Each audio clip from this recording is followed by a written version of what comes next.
Just imagine, ఊరికి దూరంగా ఒంటరిగా ప్రశాంతంగా బ్రతుకుతున్న మీ కుటుంబం అక్కడ ఒంటరిగా లేదని, మీరు పిలువని, మీకు తెలియని ఒక అతిథి మీ మధ్య సంచరిస్తూ ఒకరోజు మీ జీవితాలను తలకిందులు చేయబోతున్నాడని మీకు తెలిస్తే, ఇది చిన్నపిల్లలకు చెప్పే చందమామ కథ కాదు, ఇంటర్ కాల్ఫెక్ వదంతం.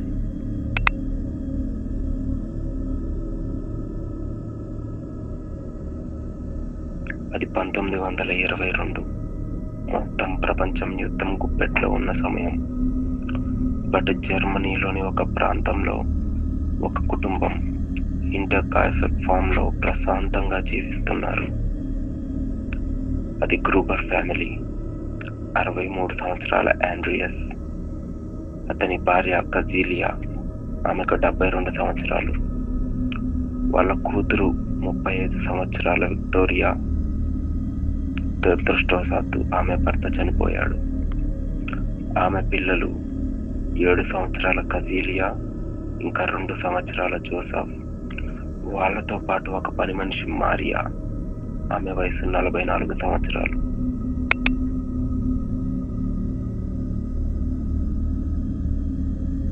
ఒకరోజు ఆ కుటుంబ పెద్ద అయిన ఆండ్రియాస్ దూరంగా ఉన్న అడవి నుండి తన ఇంటిలోనికి ఎవరో వచ్చిన పాదాల గుర్తులు తన ఇంటి చుట్టుపక్కల ఉన్న మంచులో గమనించాడు.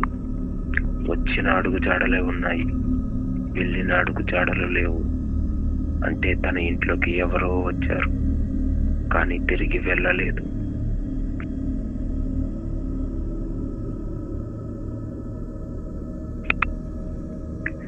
తాము ఆహ్వానించకుండా ఇంటికి వచ్చిన అతిథి గురించి ఇల్లంతా వెతికారు, కానీ ఎక్కడా కనిపించలేదు.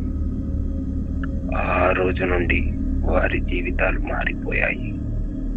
అడుగుల చప్పుడు వినబడుతుంది, కానీ ఎవ్వరూ కనిపించేవారు కాదు. గోడల మీద మనుష్యుల నీడలు కనిపించేవి, కానీ అక్కడ ఎవ్వరూ ఉండేవారు కాదు. తమకు తెలియని, సంబంధం లేని న్యూస్ పేపర్స్, బుక్స్ ఆ ఇంట్లో అక్కడక్కడ కనిపించేవి. ఒక్కోసారి వారు పెట్టిన వస్తువులు కూడా మాయమయ్యేవి. ఒకటి మాత్రం క్లియర్, ఎవరో ఆ ఇంటిని తమ నివాసంగా మార్చుకోవాలని ప్రయత్నిస్తున్నారు.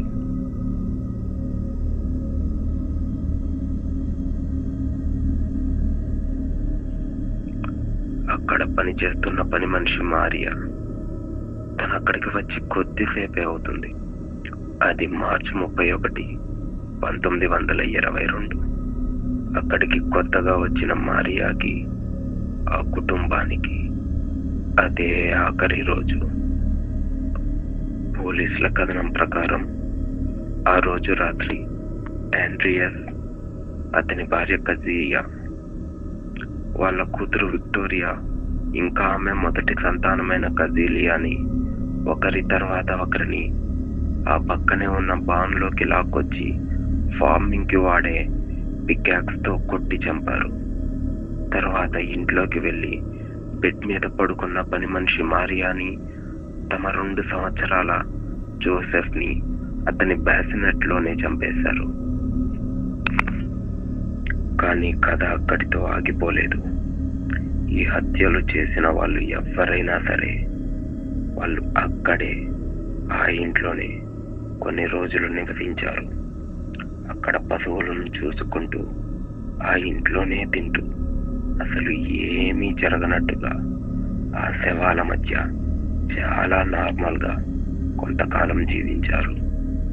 జస్ట్ ఇమాజిన్, ఆ మృతదేహాలను చూస్తూ వాటి మధ్య అసలు ఏమీ జరగనట్టుగా చాలా ప్రశాంతంగా ఉన్నారంటే వాళ్ళ మెంటల్ స్టేటస్ ఎలా ఉండి ఉంటుంది.